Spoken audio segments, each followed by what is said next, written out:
অনেকে প্রশ্ন করেন যে আমার সকল পরীক্ষার রিপোর্ট নেগেটিভ।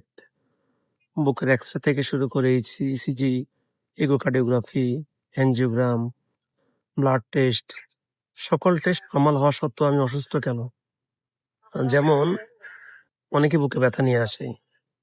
দেখা যায় কি তাদের সকল রিপোর্ট নরমাল। আবার পেটে ব্যথা নিয়েও আসে, সকল রিপোর্ট নরমাল। তখন ওনারা ঘাবড়ে যান যে আসলে রিপোর্টে কি আমার রোগ ধরা পড়ছে না? আসলে তেমনটি নয়। সকল রিপোর্ট নরমাল হওয়ার সত্ত্বেও আপনার যদি সমস্যা থেকে যায়, তাহলে কিছুটা আপনাকে চিন্তা করতে হবে যে আপনার চিন্তাধারার সাথে সম্পর্কিত কিনা রোগটি। অর্থাৎ আপনি চিন্তা করলে কি বুকে ব্যথা বেড়ে যাচ্ছে কিনা বা শ্বাসকষ্ট বেড়ে যাচ্ছে কিনা।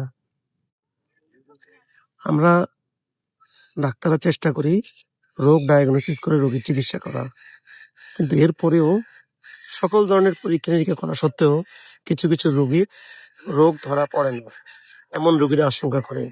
সেটা কিন্তু না। এসব ক্ষেত্রে আমরা চিন্তা করি যে তার ফ্যামিলিয়াল বা তার মানসিক কোনো সমস্যা আছে কিনা। তাহলে যেমন ধরেন আপনার হঠাৎ করে বুকে ব্যথা হচ্ছে, আপনি চিন্তা করে নিতে পারেন যে আগের রাতে আপনার ঘুম কেমন হয়েছে, অথবা আপনি পারিবারিক সাংসারিক কোনো চিন্তার সাথে জড়িত কিনা, অথবা আপনার শ্বাসকষ্টের অ্যাটাক হয়েছে, আপনি একটু চিন্তা করে নেবেন যে আপনি কোনো আহ, মানসিক চাপে আছেন কিনা। সবগুলো ডিটেলস চিন্তা করার পরেও যদি বা ডিটেলস পরীক্ষা করার পরেও যদি আপনার রোগ থেকে যায়, তাহলে আমি মনে করি বা আমরা মনে করি যে আপনাদের বা যে কাউরেই একটু কিছু মানসিক চিকিৎসা প্রয়োজন। আমরা ডাক্তাররা আসলে রোগ নিয়ে চিকিৎসা করি, মানসিক অ্যাসপেক্টটা আপনাকে একটু চিন্তা করতে হবে। মানসিকভাবে শক্ত হলে অনেক রোগ থেকে জয় করা সম্ভব। আজকে এ পর্যন্তই। ইনশাল্লাহ নেক্সট আর একটা ভিডিও নিয়ে আমি হাজির হব। আল্লাহ হাফেজ।